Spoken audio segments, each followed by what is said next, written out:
Hi there, my name is Julie. I was diagnosed in September 2021 with a slow-growing, well-differentiated small bowel neuroendocrine tumor. At the start of February 2022, I had a right hemicolectomy to remove the tumor in my terminal ileum. I hope that sharing my path to treatment can provide some assistance to other new patients. At the time of diagnosis, my healthcare was through a large HMO where I had received consistently good preventive care for 20 years. Thanks to the support of groups like LACNETS, I eventually accepted that I had to leave my HMO and obtain specialist care elsewhere.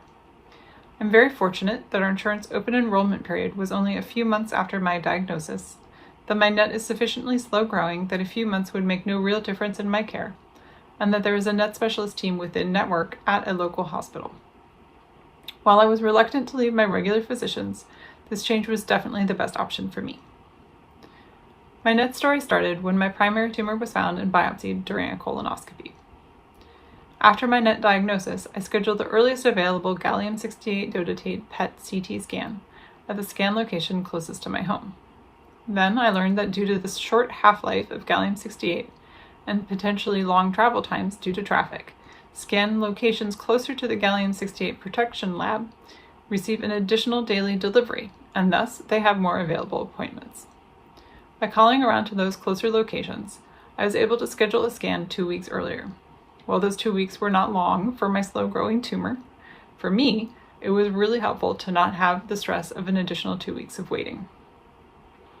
In the days after I received my diagnosis, I learned about gallium-68 scans from net support organization websites, including the difference between gallium-68 and FDG PET scans. I was very glad to have that information when my scan appointment confirmation correctly indicated an FDG scan. I called and confirmed that my appointment was indeed for the correct gallium-68 scan. It was also very helpful to have learned to wear comfortable clothes with absolutely no metal, including removing the metal nose piece from my face mask, so I didn't have to think at all about changing clothes before and after the scan. One thing I did not realize at the time was that the scan included my head, and because I slightly shifted my head between the CT and PET scans, that part of the imaging did not fully line up. Now I know, and I will hold all of me still for the entire procedure during future scans. After my scan results came back, I was referred to a GI surgeon.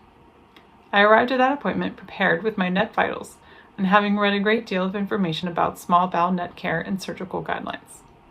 By that point, I had been repeatedly assured that it is important to see net specialists.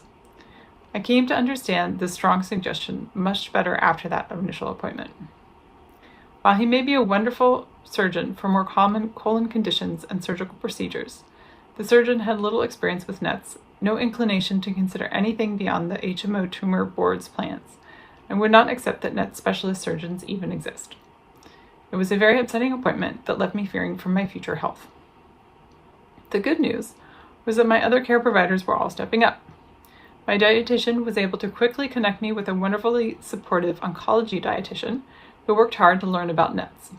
My physical therapist was supportive and responsive, and provided me with prehabilitation exercises for abdominal surgery.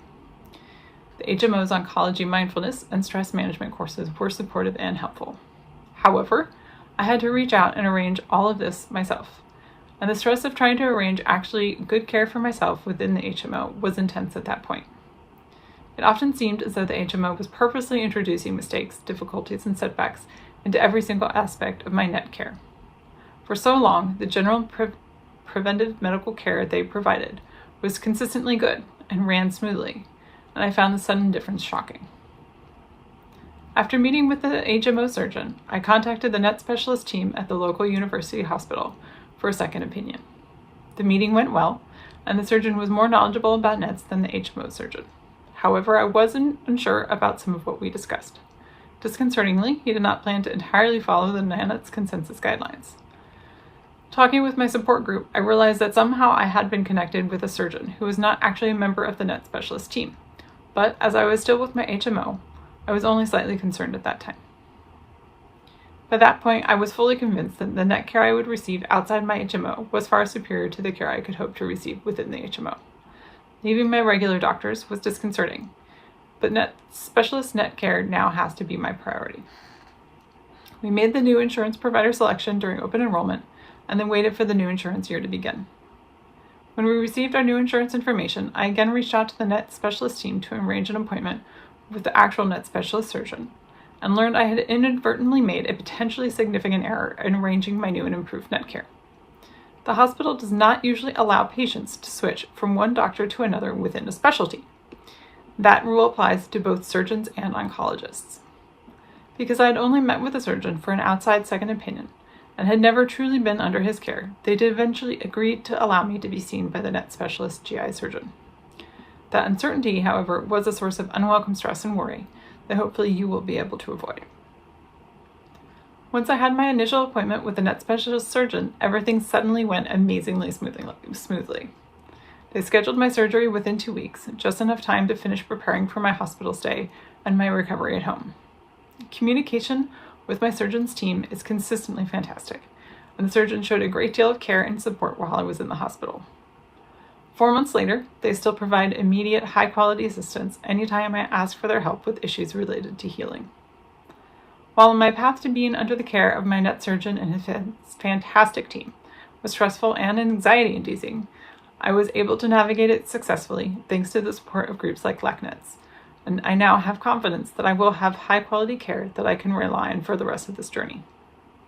I hope hearing about some of the twists and turns I encountered will help some of you make decisions about your own care. Thank you for listening.